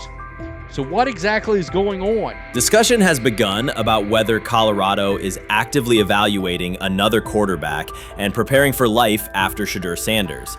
Analysts are debating whether Coach Kevin's move is calculated strategy or a misstep that jeopardizes team stability. Sanders remains a top NFL prospect, Deion Sanders' son, and the program's public face. His highlights dominate social media and his jerseys outsell the team's victories. Yet he is once again being asked to reaffirm his position. The issue is more than routine roster management. It intersects with the family dynamics that shape the program. By portraying the quarterback job as open, Coach Kevin signals to both Shedeur and Deion that the staff is willing to move on despite Sanders' stature. For Shedeur, sitting through film sessions while hearing talk of potential replacements adds an unwelcome layer of uncertainty to an otherwise proven resume. The decision may reflect a desire for a quarterback with a different profile, perhaps someone more mobile and system-oriented, rather than a dismissal of Sanders' accomplishments. They have never loathed college football itself. They have resisted the people determined to reshape it. When Deion Sanders, black, direct, unapologetic, walks into a room of power brokers and speaks with authority instead of deference, critics recoil. During his playing days, they complained about celebrations and gold chains. Now that he is a head coach, mentor, and father, they label him something more polite, but just as dismissive, a problem. At Big 12 Media Days, Sanders addressed the accelerating chaos of the name, image, likeness market. He said college football needs a salary cap, not to hobble players, but to impose order on a system that showers unproven freshmen with seven-figure promises while the rest of a roster hunts for scraps. He called the situation unsustainable. Within hours, ESPN commentator Paul Feinbaum branded him a hypocrite, arguing that Sanders profited from NIL at Jackson State and now wants rules only because his most marketable athletes have moved on. The accusation spread quickly because it fit a comfortable storyline. Outspoken black coach gains from change, then protests when the advantage disappears. That framing ignores context. Sanders never criticized players earning money. At Jackson State, he urged corporate sponsors to partner with athletes who had been invisible to major brands for decades. What he wants now is stability, standardized guidelines, basic financial literacy, and roster balance that prevents locker rooms from fracturing over uneven payouts. When other coaches, Nick Saban, Dabo Swinney, Lane Kiffin, voiced similar concerns, they were praised for foresight. When Sanders spoke,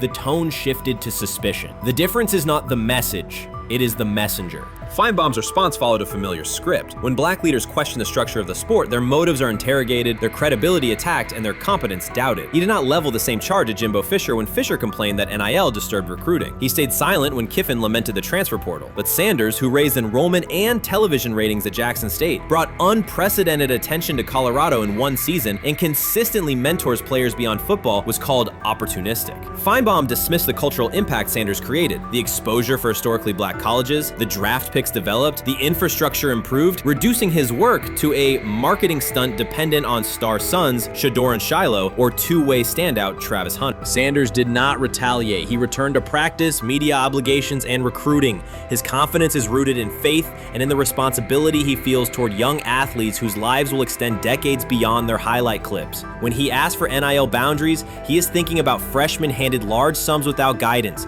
families unprepared for sudden wealth, and programs that abandon kids once production stalls. He has watched that cycle from the inside. He wants protections, not restrictions. Critics predicted Colorado would fade once Shedeur and Hunter leave. Instead, Sanders signed blue-chip quarterback G.J. Lewis and a wave of transfers eager to join a program that values personal growth as much as on-field wins. Recruits see a coach who challenges the status quo, who places black culture at the program's center without apology, and who will remain visible when social media buzz cools. They recognize that Sanders does not chase attention, attention follows his results. Media outlets reduced the upcoming Buffalo season to a win total prop. 6 victories, give or take. Sanders is playing a longer game. He wants to show young athletes, especially black athletes, that they can lead authentically, speak with conviction, and refuse to shrink for access. Success measured only by the scoreboard misses the point. If Sanders builds men who graduate with financial literacy, self-confidence, and community awareness, he will consider the mission successful, even if Colorado finishes with 5 wins instead of 10. None of that registers with commentators invested in an older hierarchy. For them, leadership should remain predictable, reserved posture, muted tone, minimal cultural expression. Sanders contradicts that image. The possibility that his methods could spread to other coaches, to other programs, threatens a model that has kept decision-making and revenue streams concentrated for generations. So the debate is not about hypocrisy or payroll ceilings. It is about control of the narrative and who is deemed qualified to write it. Sanders refuses to surrender that authority. He knows order is necessary. He also knows whose voices have been ignored whenever real reform is discussed. By speaking plainly, he forces television panels, athletic directors, and conference commissioners to confront issues they would rather defer: financial education, equitable resource distribution, and consistent national standards. Whether Colorado exceeds betting lines this fall will not change the trajectory Sanders has already set. He made Boulder relevant, energized recruiting beyond traditional power corridors, and broadened college football's cultural reach. That influence will persist long after social media debates cool. If his call for NIL structure eventually becomes policy, as the NCAA and Congress now contemplate, Feinbaum's soundbite will fade, while Sanders' imprint endures. In the end, accusations of hypocrisy say more about the accuser than the coach. Sanders has remained consistent: empower athletes, hold adults accountable, and inject stability before unchecked money corrodes the locker room. The people who stand to lose clout in that environment prefer the chaos they can manipulate. Sanders prefers a system that nurtures the players who make the sport worth watching. His advocacy is rooted in experience, not self-interest, and his critics will have to decide whether to engage with that reality or keep shouting from the sidelines.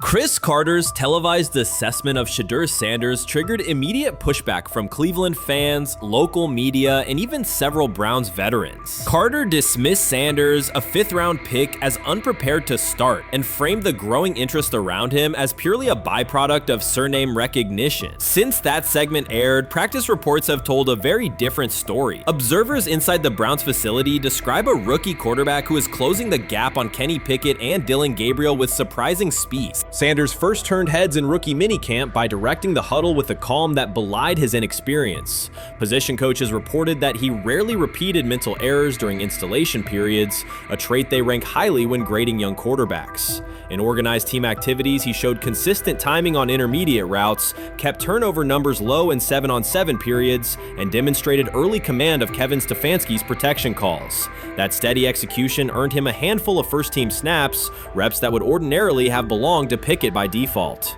By mandatory minicamp, the rotation had shifted again. Practice notes from beat reporters detail the rise in Sanders' workload each day. Red zone series against the starting defense, 2-minute drills, and full field scrimmage possessions in which he checked out of called plays when fronts dictated it. Mary Kay Cabot, initially skeptical Sanders would challenge for game day snaps in 2025, wrote after consecutive sessions in mid-June that his footwork, release speed, and pocket management had, quote, meaningfully tightened since rookie camp. Her tone marked a clear departure from early spring projections that labeled Sanders a long-term developmental project. The broader quarterback context in Cleveland magnifies that progress. Deshaun Watson's availability and form remain uncertain after 2 injury-interrupted seasons, while Pickett's transition from Pittsburgh has been uneven. Dillon Gabriel's arm strength is evident, but coaches continue to stress hesitation in his full-field reads.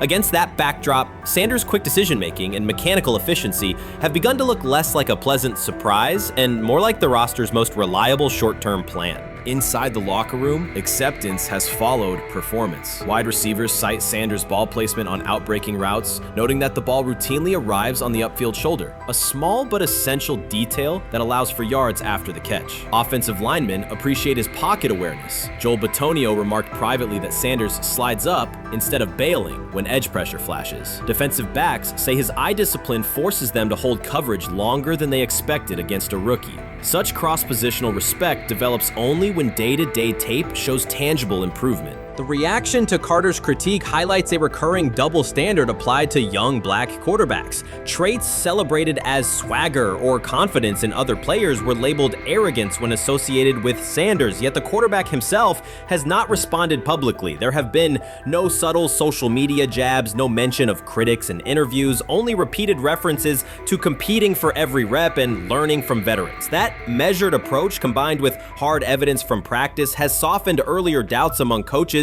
who prioritize demeanor as much as arm talent.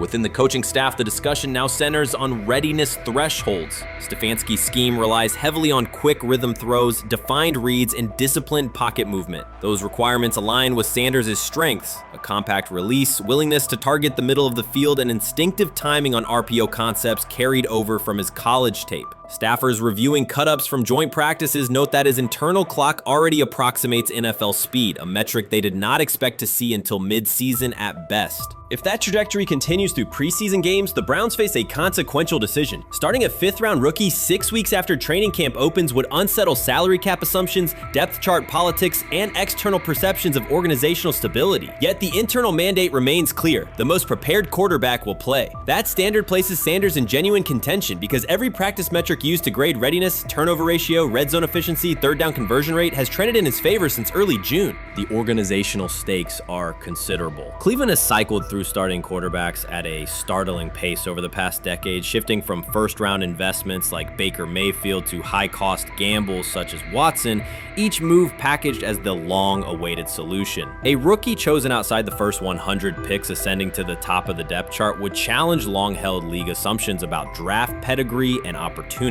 It would also validate the evaluation philosophy that prioritized Sanders' intangibles: process, processing speed, leadership presence, over conventional arm strength thresholds that pushed him down the draft board. Carter's televised remarks now sit awkwardly alongside daily updates from Berea. His critique relied on pre-draft labels and the presumption that a late-round passer with a famous father would need a redshirt year. Practice film contradicts that stance. Sanders checks protections at the line, manipulates safeties with shoulder fakes, and has reduced turnover-worthy throws in full-speed sessions to single digits. Statistics normally cited for veteran backups, not rookies. The longer that evidence accumulates, the more Carter's comments appear rooted in legacy bias rather than objective performance review. None of this guarantees Sanders will open the season under center. Preseason defenses test quarterbacks in ways practice cannot. Defensive coordinators will disguise pressure and boundary rotation to force late decisions. Sanders must show he can adjust protections and exploit mismatches without the benefit of a controlled environment. Yet within the Browns facility, the conversation has shifted from if he will be ready to when. Quiet confidence from Amari Cooper and other veterans suggests they believe Sanders can steady an offense searching for consistency more than highlight reel heroics. Sanders' rise also affects long-term roster calculus. If he earns the job and performs competently, Cleveland gains starter-level production on a cost-controlled rookie contract, freeing cap space allocated to other positions. That scenario could reshape roster-building strategy in a division featuring Joe Burrow and Lamar Jackson, quarterbacks whose contracts consume significant percentages of team payroll. A capable, low-cost starter would allow the Browns to reinforce their offensive line and secondary while retaining core veterans, a competitive advantage few teams enjoy.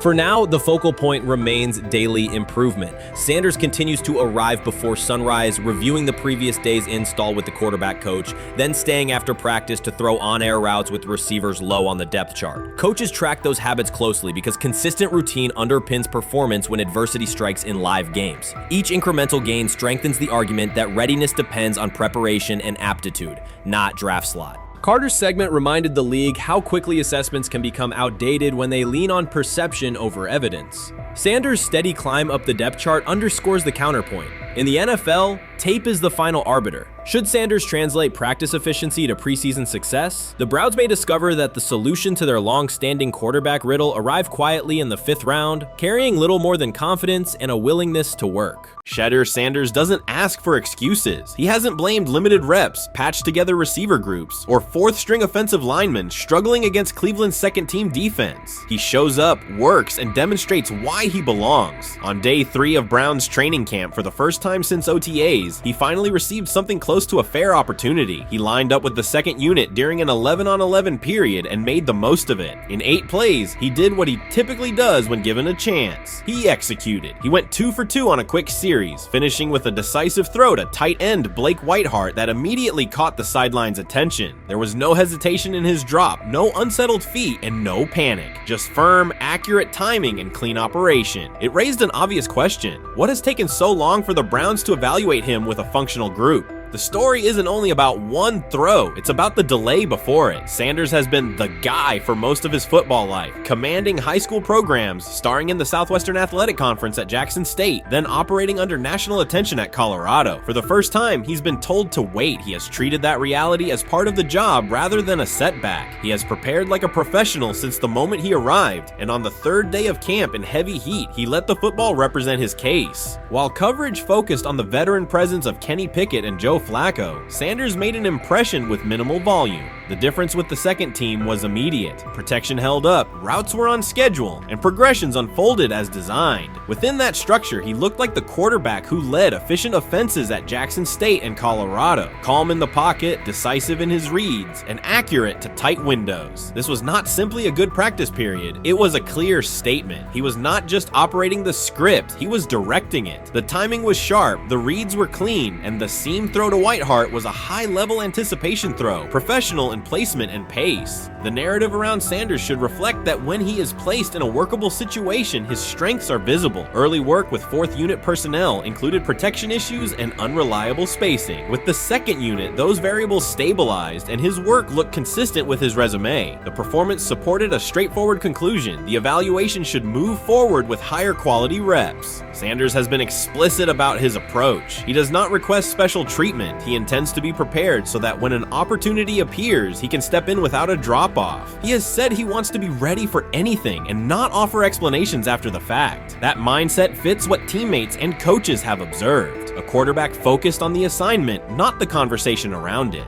The conditions were demanding: relentless sun, heavy humidity, and a practice tempo that stressed decision-making. Many players fatigued as the session wore on. Sanders did not show signs of rushing reads or forcing the ball. He managed the pocket, reset his base when necessary, and continued to deliver on time. The path he has taken, HBCU starter in the SWAC, then Power 5 starter under constant attention, has prepared him for compressed evaluation windows. He has been under scrutiny for years. The heat did not change his process. He moved defenders with his eyes, anticipated breaks, and stepped into throws with balance. The crowd was not chanting his name, and there were no ovations. That was irrelevant to the task. He is focused on the locker room and the staff, and he is building credibility the same way he did at previous stops, by being reliable when the ball is snapped. Quarterbacks coach Bill Musgrave has emphasized ignoring external noise and keeping attention on install, footwork, and timing. Sanders is familiar with the dynamic. He has been followed by cameras and commentary since his early teens. He has experience living with attention and still adhering to routine. Under heat, with a narrow set of snaps and multiple decision points, he stayed composed and effective. 2 speeding citations, 91 miles per hour in Brunswick and 101 miles per hour in Strongsville, became national items. General Manager Andrew Berry characterized the decisions as not smart and stressed that it's not only about driving fast, but about the safety of others. Sanders accepted responsibility, stated that he learned from the incidents, and said he would follow the rules. The attention to those citations did not alter his daily schedule or his practice preparation. He arrived early, stayed engaged, and kept the discussion centered on work. Away from the field, he spent time at Rainbow Terrace in Cleveland after a significant apartment fire, distributing supplies and checking on families affected by the incident. There was no formal media rollout around the visit. It was an instance of direct engagement with the community without publicity attached to it. That reflects the same approach he shows inside the building. Do the work first. Sanders treats each rep as if it might be his last for the day and his only chance to show a specific element on tape. He prepares for protections, cadence variations, route adjustments, and timing with a level of detail that compresses the learning curve. When he is not under center, he studies coverages from the sideline, charts plays, and reviews video before and after practice. He writes down the next day's calls so he can anticipate checks. He has referenced using virtual simulation tools to replicate snaps he does not receive physically. That is not a passive stance, it is an active attempt to reduce the distance between classroom and field. He is building relationships across the roster, not just with projected starters. He communicates with defensive backs to understand what they see and how they react to certain stems. He spends time with offensive linemen to align on cadence and protection calls. He connects with newer players away from the facility so that communication improves in practice. That is practical leadership, consistent, low visibility work that becomes obvious when the ball is snapped and the operation is smooth. 3 days into camp, a central question remains. Why hasn't he taken a first-team rep? Flacco has seen work. Pickett has seen work. Dylan Gabriel has been cycled in. Sanders has remained behind all 3 on the depth chart while producing efficient periods when provided stable support. Head coach Kevin Stefanski has not publicly detailed the plan for distributing first-team snaps among the quarterbacks. When asked, Sanders answered that it is not his place to comment on rotation decisions. That response aligns with his day-to-day conduct, respectful, professional, and centered on the next assignment. The staff is managing a room with a Super Bowl MVP, a former first-round pick, multiple rookies, and a new set of combinations on the offensive line. That creates a set of decisions about exposure, pacing, and evaluation windows. Within that context, Sanders has presented a clear case for additional evaluation. He has shown he can execute the offense as designed when the variables are standard. Musgrave has a long-standing connection with the Sanders family through his time as a teammate of Deion Sanders in San Francisco. That familiarity supports direct communication. It does not guarantee anything about the depth chart, but it does help streamline teaching, feedback, and expectation setting. Inside the defensive back room, veterans such as Denzel Ward have provided perspective on timing, leverage, and eye discipline that Sanders has incorporated into his preparation.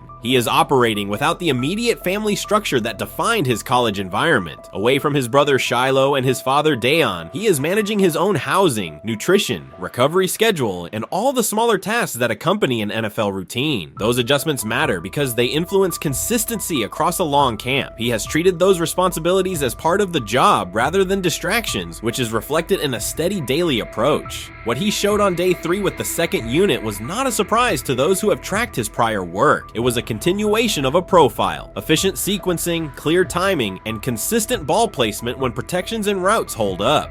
The 8-play period was short, but it was enough to reinforce the point. He doesn't need a large sample to demonstrate baseline operation. He needs a fair sample to test ceiling and adaptability. There is also the matter of perception. Public attention concentrated on the speeding tickets and the general manager's response. Less attention fell on the preparation, the efficient period with the second team, or the community engagement at Rainbow Terrace. That imbalance is common in training camp narratives. Sanders has handled it by keeping his answers simple and his focus on football. He has not tried to redirect the conversation. He has done his work and waited for additional reps. The objective next step is straightforward: expand the evaluation with higher unit personnel and standard opponents. That does not require a complete reshuffling of the depth chart. It requires allocating a defined sequence of first-team snaps so that timing with starting receivers and protections with starting linemen can be measured on tape. The staff can then compare operation speed, accuracy under pressure, red zone decision-making, and 2-minute mechanics against the other quarterbacks. That is the most direct way to clarify the competition. None of this dismisses the experience or track records of the veterans in the room. It emphasizes that the purpose of camp is to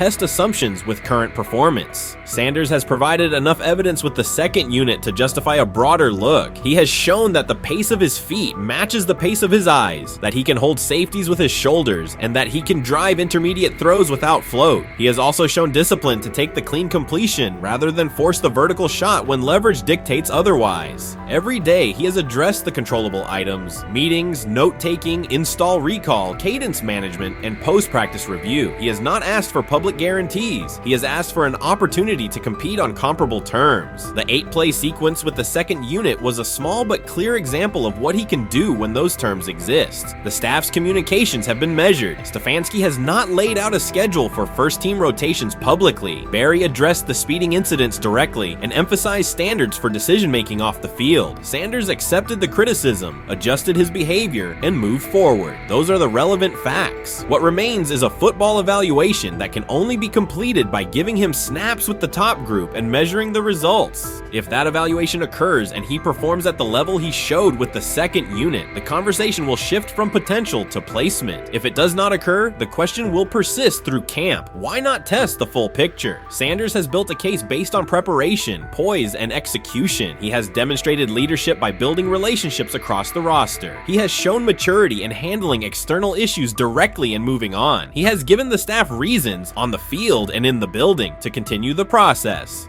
3 days into camp, he has answered everything within his control. He has shown growth, discipline, and consistent operation. He turned early fourth-team disarray into learning, then executed cleanly when moved to the second unit. He kept the discussion on football when outside topics threatened to dominate. He has not tried to win a press conference. He has tried to win every rep. If he continues to stack days like this, the next step is logical. Evaluate him with the starters, document the results, and let the tape determine the depth chart. Until then, he will continue to prepare, continue to compete, and continue to present the same message through his play. The 2025 NFL Draft was expected to be Shedeur Sanders' moment. Many projected him as a top 10 talent and a headline quarterback in one of the most discussed college football storylines in years. Instead of walking across the stage on the first night, he waited through 3 days without a call. There was no celebration, only silence. When the phone finally rang at pick no. 144 in the 5th round, it was the Cleveland Browns. With that selection, the financial outlook changed dramatically. The Sanders family believes this was not a typical draft slide, but the result of coordinated action. They are pursuing a $100 million lawsuit alleging collusion across parts of the league.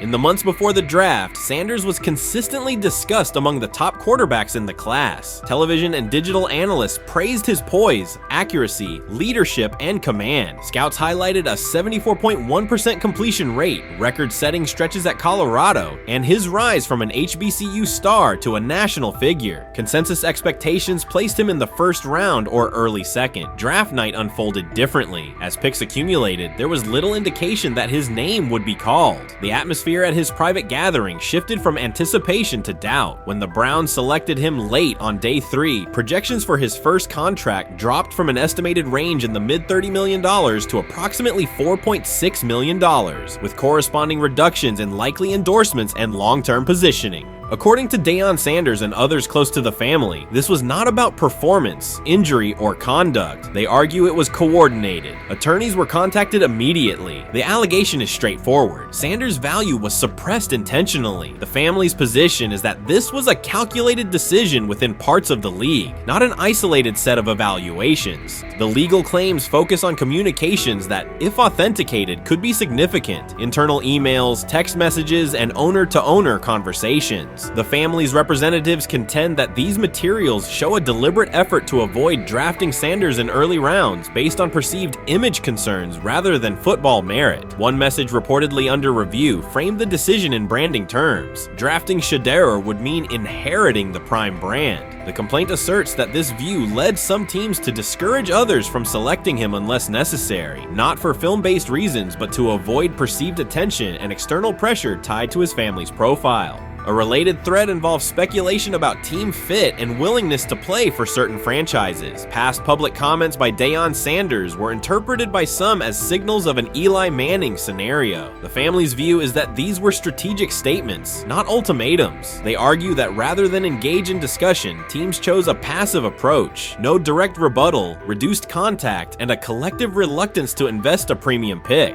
If phone records and written communications corroborate coordination, these items could become central exhibits. Media tone shifted as the draft neared. Coverage that had emphasized production and leadership began highlighting intangibles, interviews, and perceived coachability. Anonymous sourcing appeared in multiple outlets, with claims that Sanders skipped combine drills out of arrogance, bristled at film critique, or told one club, "Maybe I'm not the guy for you," after a tense session. A widely cited line, "Nobody wants a celebrity backup quarterback," was voiced by Colin Cowherd and circulated as shorthand for risk. The Sanders legal position is that these narratives did not arise organically, but reflected a coordinated leak pattern that undermined his market value. The family's contention is that this was primarily about control and compliance rather than football ability. They point out that Sanders did not fail a drug test, was not suspended, and did not produce poor athletic testing. His college resume included elite stretches and significant program elevation at 2 stops. The legal claim asserts that the league's power structure resisted a high-profile player aligned with a high-profile parent coach and an independent media presence. The allegation is that teams sought to avoid the perceived complexity that would come with selecting him early. The financial impact is a core component of the damages claim. Had Sanders been selected late first or early second round, projected 4-year compensation would likely have fallen between $30 to $35 million, with immediate access to higher tier endorsement opportunities and the brand leverage that accompanies a franchise quarterback designation. As a 5th round pick, the initial contract value is a fraction of that total, and associated off-field opportunities are typically narrower. The suit reportedly seeks not only lost salary, but also the broader economic value linked to draft position, sponsorships, licensing, and the visibility that accelerates an early career trajectory. The filing's scope, as described by sources close to the family, extends beyond the league office. It may involve media outlets, scouting firms, and specific executives if discovery shows coordination or materially false statements that affected value. The argument is that the draft slide harmed not only Shedeur, but also the broader Sanders brand, affecting perceptions of Deion Sanders as a recruiter, coach, and public figure. The family's view is that narrative construction around brand risk and celebrity backup produced a measurable economic and reputational loss. If a court authorizes discovery, the process would likely compel emails, internal draft notes, and message archives from teams and third-party intermediaries. Subpoenas could be served on media organizations for sourcing records related to anonymous quotes. That level of transparency would be unusual and could reveal how information flows during pre-draft periods. The legal theory moves beyond a single player's evaluation to the draft's integrity, whether owners or executives acted in concert to reduce a prospect's value for reasons unrelated to football performance. The league has not publicly addressed these specific allegations. Background comments from executives characterize the claims as overreach. The family's camp maintains they have documentation sufficient to proceed. The comparison points referenced by observers include Deflategate, Spygate, and the Colin Kaepernick grievance, not because the facts are the same, but because of the potential scope, policies, practices, and the balance of power between the league and individuals challenging its processes. Another dimension of the dispute involves how the NFL perceives Deion Sanders, Coach Prime, and the autonomy he promotes. He built a large media footprint around his programs at Jackson State and Colorado, elevated his players' profiles, and spoke openly about fit and leverage. The family contends that this visibility, combined with statements about preferred destinations, triggered resistance. The complaint frames the response as a preference for compliance and predictability over independent branding and public negotiation. The suit also addresses the pre-draft decisions that critics point to: skipping the Senior Bowl, declining full workouts at the NFL Scouting Combine, and candid interviews about team fits. The family characterizes these as strategic choices commonly made by top prospects, not evidence of entitlement. Their view is that similar decisions by other players did not produce the same narrative because those players fit more comfortably within league expectations. The risk calculus is clear. Bringing a suit of this magnitude invites professional consequences. The family acknowledges that some within the league may react negatively. Their position is that the principle at stake, transparent and fair valuation, warrants the risk. The message they intend to send is that manufactured narratives and coordinated devaluation should face scrutiny, particularly when they affect earnings, opportunity, and reputation. If the case advances, several outcomes are possible. The court could find insufficient evidence of coordination, limiting the scope to individual judgments protected as opinion. It could also find enough to proceed to broader discovery, which would have implications beyond one player, including potential changes to how teams document evaluations and how media handle anonymous sourcing close to the draft. Agents might push for reforms, including clearer guardrails around leaks and standardized prospect communication records. For now, Sanders is working within the Browns structure. He has avoided public escalation beyond confirming focus on preparation and development. The lawsuit is a separate track managed by counsel. This dual approach, professional routine on the field and legal action off it, reflects the family's strategy. They intend to contest the process they believe harmed him while meeting club expectations day to day. The core allegations remain consistent across their statements. A talented quarterback saw his draft value suppressed by coordinated behavior tied to branding concerns and public positioning rather than football merit. Media narratives amplified that shift, and the result was a substantial, quantifiable loss. The remedy sought includes compensation and a measure of accountability that could deter similar conduct. Whether the claims are ultimately proven will depend on documentation and testimony. If emails, texts, and call logs substantiate coordination, the impact could be significant, prompting policy review around pre-draft communications and media engagement. If not, the case may narrow to disputes over opinion, perception, and the gray areas of scouting. Either way, the filing signals a willingness to confront entrenched practices and to test in court how far the process extends beyond film and interviews. This situation has moved from speculation to litigation. It addresses control, image, and power in a system that influences careers and compensation. It also underscores how public narratives can shape market outcomes. Sanders' path now has two tracks: earning opportunities on the field in Cleveland and seeking redress off the field for what the family views as an avoidable and orchestrated loss. The questions at stake are larger than one draft slot. They touch on how the league values independence, how information is weaponized, and what recourse exists when a player believes the evaluation moved from football to optics. The answers will emerge through practice reps and, potentially, through discovery and a courtroom record.